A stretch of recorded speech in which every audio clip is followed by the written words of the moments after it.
Welcome to Immigration Review, your weekly source for immigration case law updates and insights.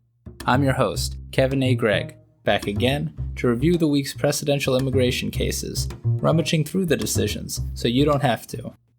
This podcast is sponsored by Kurzban, Tetzelli & Pratt, also known as KKTP, a law firm where I'm also a partner.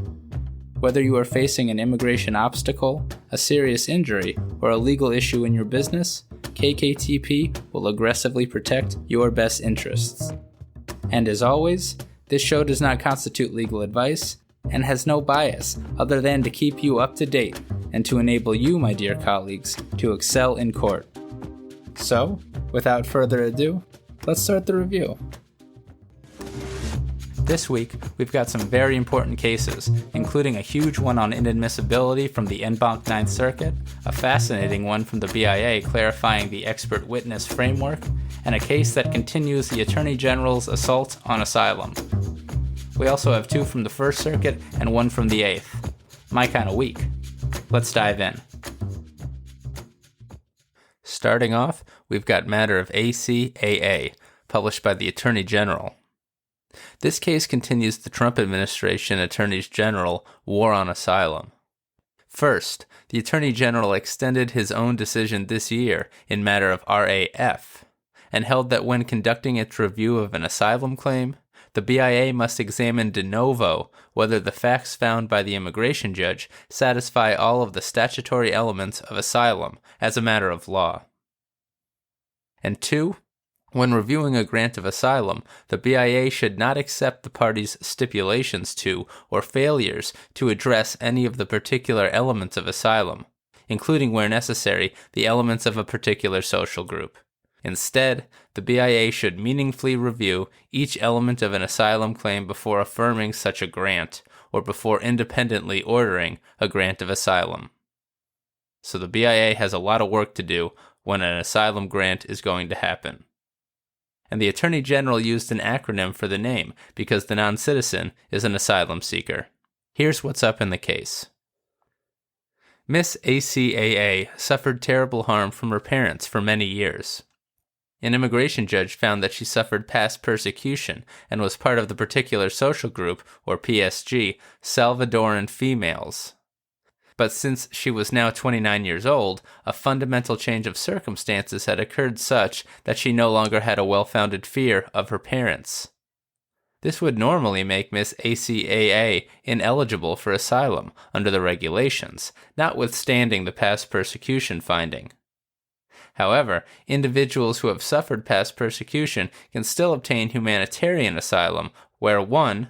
The non-citizen has, quote, demonstrated compelling reasons for being unwilling or unable to return to the country, arising out of the severity of the past persecution, end quote. Or 2, the non-citizen has, quote, established that there is a reasonable possibility that he or she may suffer other serious harm upon removal to that country, end quote. The IJ found that Miss ACAA would indeed suffer other serious harm in El Salvador, and so granted humanitarian asylum.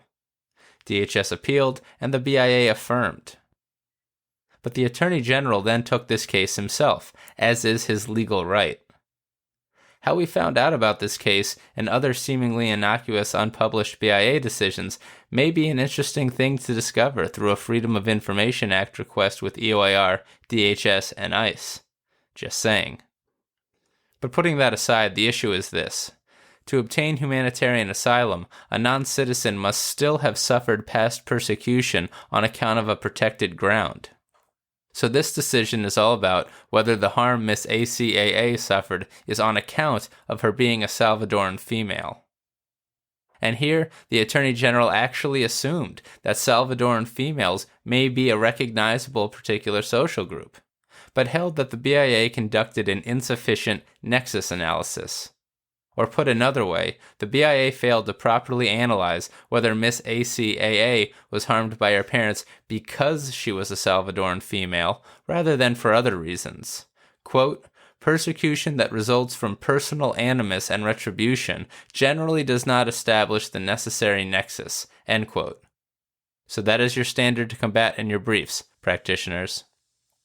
So, asylum continues to get more difficult to obtain, which will continue to be the case unless and until a new president is elected. But here are some helpful observations.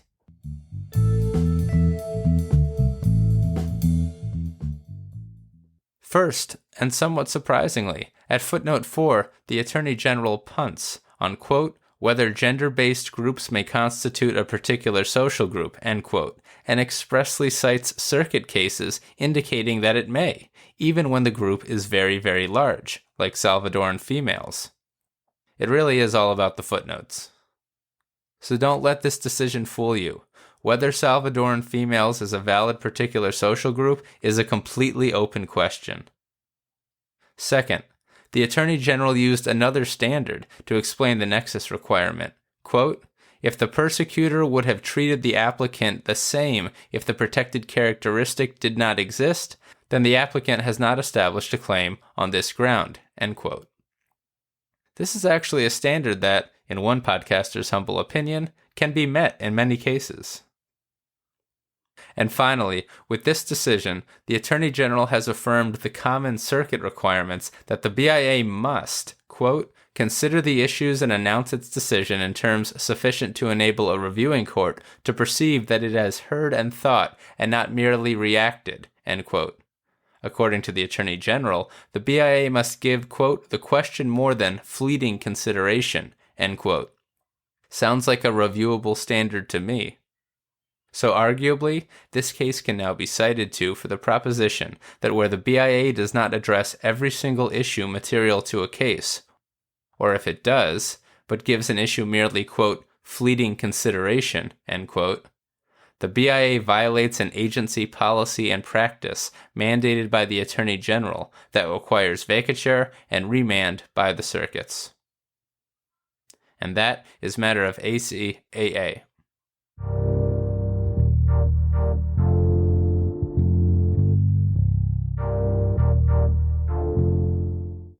Sticking with the agency, we have Matter of JGT, published by the Board of Immigration Appeals. This case is about the admission of expert testimony. It arises out of San Diego, where I practice and used to work as a law clerk, and the holding is as follows. 1. In assessing whether to admit the testimony of a witness as an expert, an immigration judge should consider whether it is sufficiently relevant and reliable for the expert to offer an informed opinion. And if admitted, the IJ should then consider how much weight to give the testimony. 2. In considering how much weight to give an expert's testimony, the IJ should assess how probative and persuasive the testimony is regarding key issues in dispute. Pretty standard stuff, but the facts of this case are fascinating. Mr. JGT is from Mexico and applied for asylum based on his fear of Iranian agents in Mexico. See, while in college in Mexico, he became involved in anti-cyber attack research and Iran's involvement in cyber attacks. He actually traveled to Iran at the behest of his professor, feigned conversion to Islam, recorded sermons, was caught and accused of being a spy, and then fled Iran by hiding out in the Mexican embassy. So Mr. JGT claims that the Mexican government cannot protect him from Iranian agents such as Hezbollah and the Mexican cartels working in Mexico who seek to persecute him. Can't make this stuff up.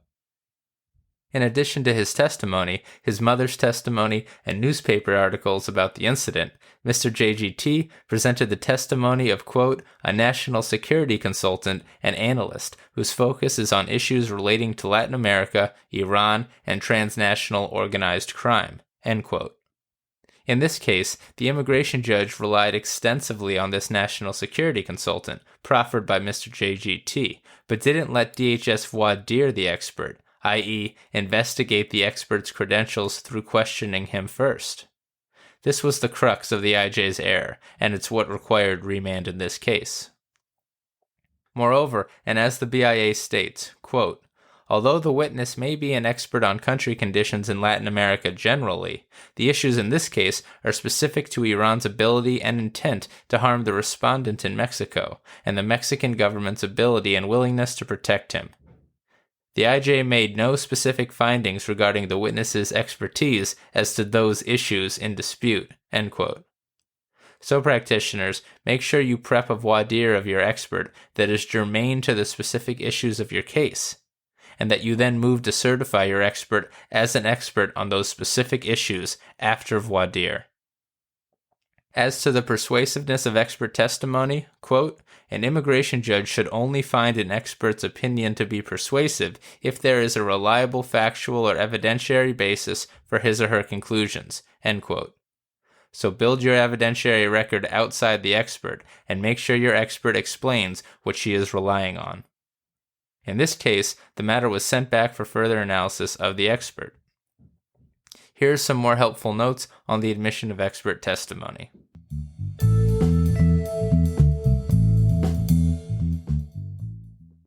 Although it says it is not doing so rigidly, the BIA is essentially adopting Federal Rule of Evidence 702 and 703, the expert testimony rules, and citing to them extensively.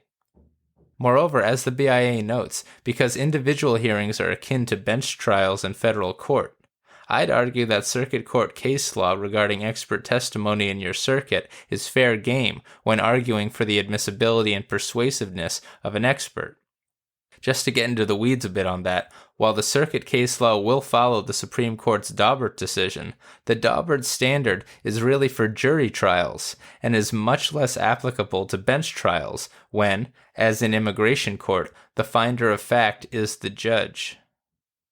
So the standard applied in immigration court should be more forgiving than the Daubert standard. And the BIA kind of recognizes that at footnote 6, stating, quote, given the low standards for admissibility of evidence in immigration proceedings, expert testimony generally warrants being admitted in most cases, end quote. The issue really comes down to persuasiveness. This is important because DHS and even IJs sometimes argue that because an expert's scholarship might not be on all fours with the case at hand, or because the expert hasn't herself experienced the events or harm she's testifying to, that the testimony should be excluded. In this case, the BIA is making crystal clear that this is incorrect. Experts, unlike lay witnesses, are not limited to testimony of, quote, personal experience and perception, end quote. Any concerns, go to persuasiveness after the testimony is already taken and admitted. And that is matter of JGT.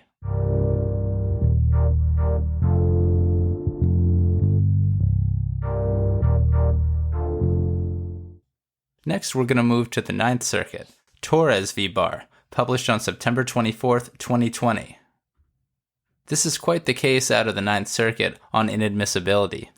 It's a unanimous en banc decision, which means it's pretty powerful. And it arises out of some very unique facts. So, beginning in 1976, anyone born in the Commonwealth of the Northern Mariana Islands, or CNMI, which is a U.S. territory, became a U.S. citizen.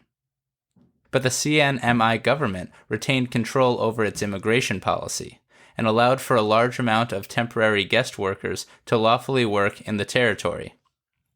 That all changed in 2008, when Congress imposed U.S. immigration law on the territory, effective as of November 2009.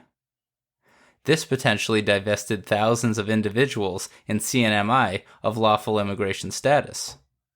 So Congress also said in their bill that until 2011, no one from the CNMI could be charged as removable under INA Section 212A6AI for being present without admission or parole. In response, ICE turned around and started charging individuals as removable under INA Section 212A7AII as individuals who did not possess valid immigration documents, quote, at the time of their application for admission, end quote. Talk about avoiding congressional intent. And so that's what happened to Miss Torres. She had lived in CNMI lawfully for a decade before 2009, but didn't have a right under U.S. immigration law to do so. She argued that because she had never actually applied for admission into the U.S., remember, she was already present in the CNMI when U.S. immigration law came into force, that she could not be ordered removed under INA Section 212A7, which makes removable, again, non-citizens who do not possess valid immigration documents, quote, at the time of their application for admission, end quote. The IJ, BIA, and Ninth Circuit panel disagreed with Ms. Torres' interpretation of INA Section 212A7, but the en banc court unanimously agreed with Ms. Torres. The en banc court agreed under the plain text of the statute, and in doing, issued a big decision about inadmissibility under INA Section 212A7AI. Quote, we conclude that the phrase refers to a particular point in time when a non-citizen submits an application to physically enter the United States, and refers to the moment of applying for entry at the border, end quote. Put another way, non-citizens who are already present in the United States without inspection or admission cannot be charged as removable under INA Section 212A7, as DHS so often attempts to do. Props to Ben Winograd for pointing this out immediately in the social media world. Practitioners, get your motions to terminate ready. This case is not limited to the Northern Mariana Islands. And as Ben also expertly pointed out, while non-citizens are subject to expedited removal when they're inadmissible under INA Section 212A7, they are not subject to expedited removal under INA Section 212A6AI for being present without admission or parole. So this decision potentially allows thousands of individuals to get their day in court who otherwise may be expeditiously removed without a hearing. Incredible. This decision vacates the prior published decision in this very case and a contrary holding in the Ninth Circuit's 2019 decision, Minto v. Sessions, and aligns with the 11th Circuit's, fabulous for many reasons, case in Ortiz-Boucher v. U.S. Attorney General. Props to Matt Weber in Miami for winning that one many years ago. And it also aligns with the published Fifth Circuit case and unpublished Fourth Circuit case, but contradicts an unpublished Third Circuit case. So that's a lot of good stuff right there. Accordingly, I provide you simply with some pleasant observations.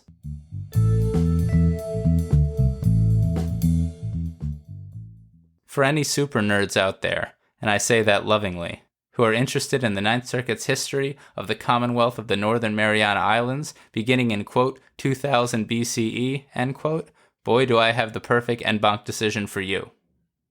Next, in a footnote, the Ninth Circuit, again sitting en banc, has decided to use the word non-citizen rather than the word alien, expressly following Justice Kavanaugh's lead in Barton v. Barr. How about that? And finally, here's a quote that I know immigration attorneys will just love. Quote, the complex provisions of the INA have provoked comparisons to a morass, a Gordian knot, and King Minos' labyrinth in ancient Crete.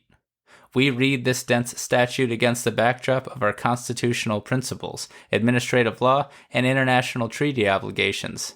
Divining its meaning is ordinarily not for the faint of heart, end quote. I might just put that as my job description on LinkedIn. And that is Torres v. Barr.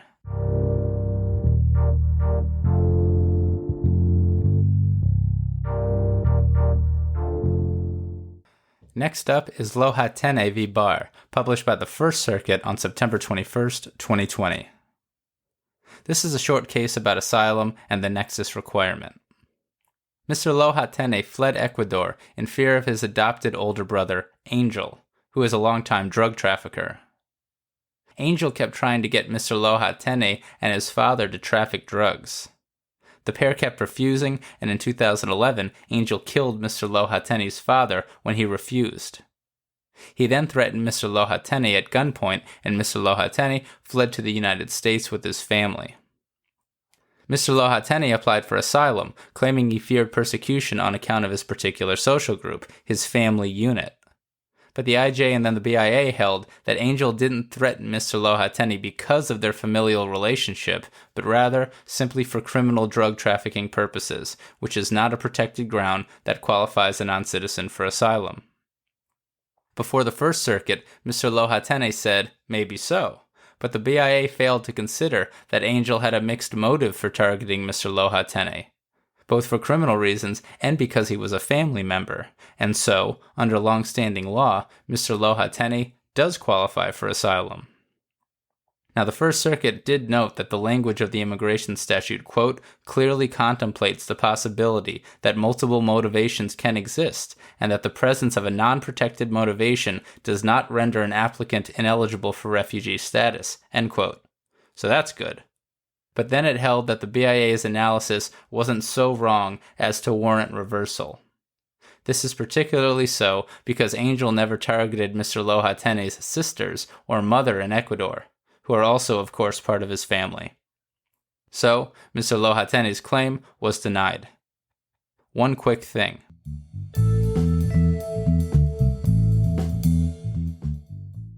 In its concluding footnote, the First Circuit states that this decision is not the proper one to decide whether the Attorney General's 2019 analysis in Matter of Lea II regarding just when a family qualifies as a particular social group was correct. I don't believe any circuit has really squarely addressed Matter of Lea II just yet, but I bet it's coming soon. And that is Loja-Tene v. Barr.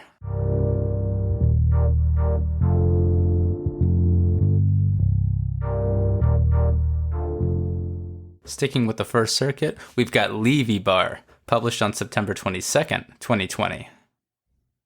This is a case about continuances and withholding of removal. Mr. Lee is from Jamaica and got involved in a physical fight with a Mr. Wright, spelled with a W, not the romantic kind. He came to the U.S. on a Torres visa, overstayed, and then got married to a U.S. citizen. But he was then arrested for domestic violence type crimes. He applied for withholding of removal and torture convention protection rather than asylum because he had not filed his application within 1 year of arriving in the United States, as is required to obtain asylum. At the same time, he filed an I-130 petition with USCIS, which, if approved, would have made him eligible to become a lawful permanent resident, or LPR, through his U.S. citizen spouse. So to take a step back, one of the crazy quirks of immigration law.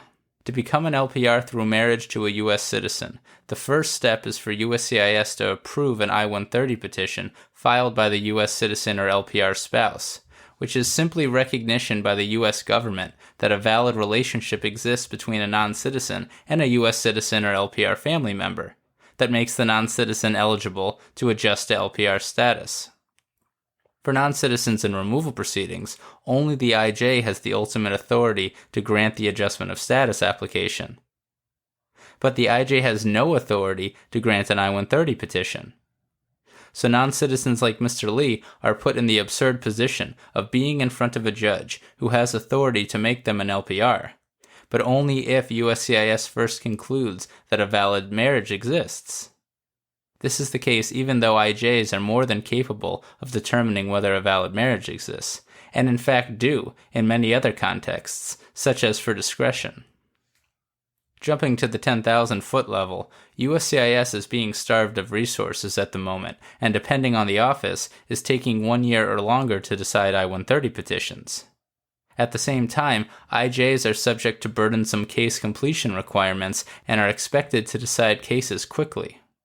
So Mr. Lee is stuck between a rock, USCIS taking forever to decide his I-130 petition, and a hard place, an immigration judge who needs to decide his immigration case quickly.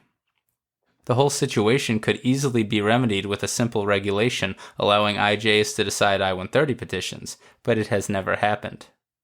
Recognizing how long the I-130 petition would take, Mr. Lee requested that the IJ continue his case until USCIS decided the I-130 petition. But the IJ denied the motion for a continuance. The IJ also denied his withholding and CAT claims. While on appeal to the BIA, the I-130 was actually approved by USCIS, and so Mr. Lee moved to remand his case so he could get the opportunity to apply for adjustment of status. The BIA refused to give him this opportunity, and instead upheld the removal order to Jamaica. Addressing the continuance, the First Circuit noted that the IJ primarily denied it based on a finding that even if the I-130 had been granted, Mr. Lee would probably be ineligible for adjustment of status due to his criminal arrests. On petition for review, the First Circuit found no error in that analysis, including the IJ's reliance on the police report, as the police report is reviewable in immigration court if deemed sufficiently reliable when considering matters of discretion. The First Circuit also upheld the denial of withholding of removal, holding that the purported particular social group of wealthy immigrants returning to their home country is not a PSG under immigration law, quote, except perhaps in unusual situations, such as, for example, presented in Stalin-era Russia or Mao's China, end quote. So that's not great for asylum in the First Circuit. Finally, the First Circuit held that it lacked jurisdiction to review the factual finding that Mr. Lee was ineligible for the discretionary form of relief, voluntary departure. Mr. Lee therefore lost his case. Here's a bit more on police reports and immigration law.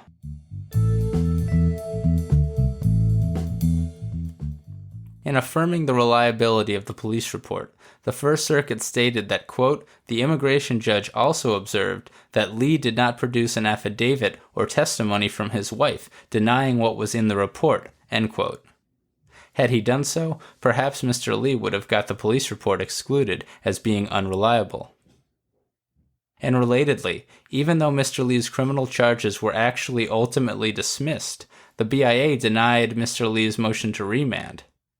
The First Circuit affirmed, stating that, quote, while a prosecution, and certainly a conviction, would have further buttressed reliance on the police report, the dropping of charges in this context did not undercut the immigration judge's reliance on the ineffectively rebutted, partially first-hand report, end quote.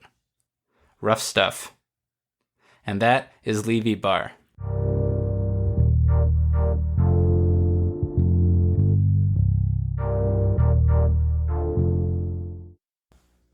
Next, we've got Avitso v. Barr, published by the 8th Circuit on September 22, 2020. This is a case about in absentia motions to reopen. Mr. Avitso entered the United States from Togo as a student and eventually married a U.S. citizen. But USCIS denied his Form I-130 petition and adjustment of status application, finding he had entered into a fraudulent marriage. Accordingly, in 2011, DHS mailed Mr. Avitso a notice to appear to the address USCIS believed that Mr. Avitso lived, even though the statute requires personal service where practicable. Just saying. Then over a year later, in 2012, once DHS finally filed the notice to appear with the immigration court, thereby initiating removal proceedings, DHS mailed another NTA to Mr. Avitso at a different address, the address that he had provided to USCIS 2 years prior. The immigration court mailed a notice of hearing to the same address, but the notice was returned and marked, quote, moved, left no address, returned to sender, end quote. Mr. Avitso did not appear for his removal hearing and was ordered removed in January 2013. In February 2019, Mr. Avitso filed a motion to reopen, claiming that he did not appear at his 2013 removal hearing due to ineffective assistance of counsel. He claimed that his prior attorney emailed him the first notice to appear from 2011, which did not have a date and time of the first hearing, and that Mr. Avitso told his attorney of his new updated address, but that the attorney never updated the address with DHS. And so, Mr. Avitso never received the follow-up 2012 notice to appear or the court's notice of hearing. Even though such motions must be filed within 180 days, Mr. Avitso argued that the ineffective assistance of his first attorney should toll that deadline, and the IJ should deem his motion timely.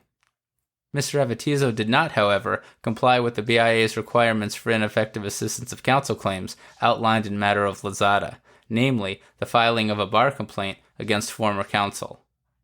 And so, the IJ and the BIA denied his motion. The 8th Circuit affirmed. In a bit of a confusing fashion, it held that a non-citizen must, quote, satisfy the procedural requirements of Lozada, end quote, and establish prejudice, but then held that Mr. Avitso failed to substantially comply with Lozada, which is of course different than fully satisfying Lozada. But reading this decision, 8th Circuit practitioners, I'd probably fully comply with Lozada if the motion is based on ineffective assistance of counsel. So the motion and the petition was denied. Here are some interesting observations.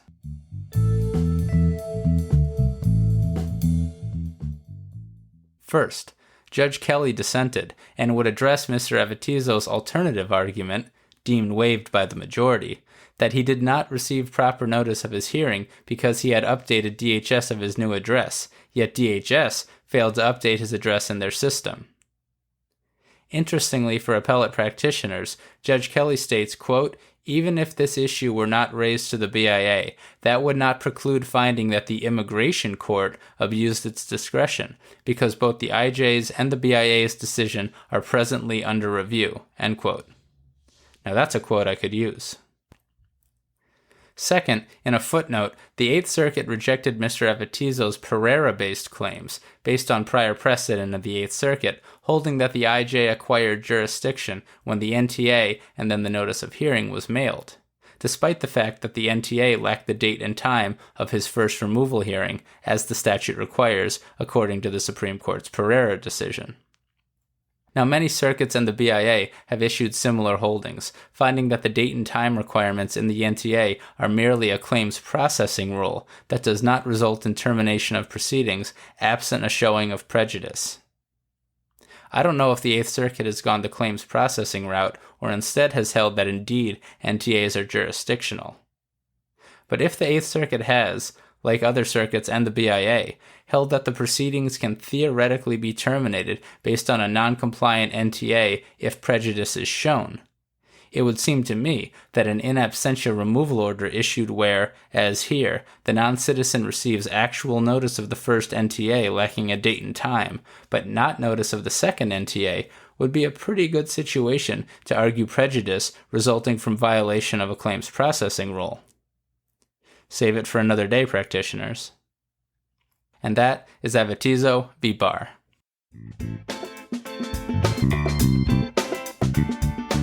So there you have it. You're all caught up with the past week's published immigration cases.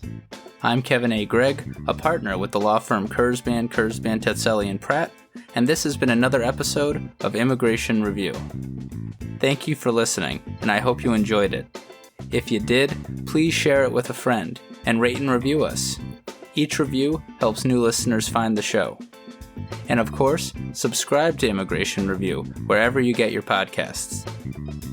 If you like what we do and want to become a patron of the show, please check out our Patreon page at www.patreon.com/Immigration Review, or click on the link in the show notes. And if you're interested in an official Immigration Review CLE certificate for 5 credit hours, email me at kgreg@kktplaw.com with your full name and the episode numbers for the 10 shows you've listened to. Also, feel free to email me with questions, comments, or anything at all. And follow the show on Instagram and Facebook at Immigration Review, and send us a tweet at ImReview. That's IMM Review. I'll be back next Monday for a brand new discussion. Until then, I'm Kevin A. Gregg, bringing you the Immigration Review.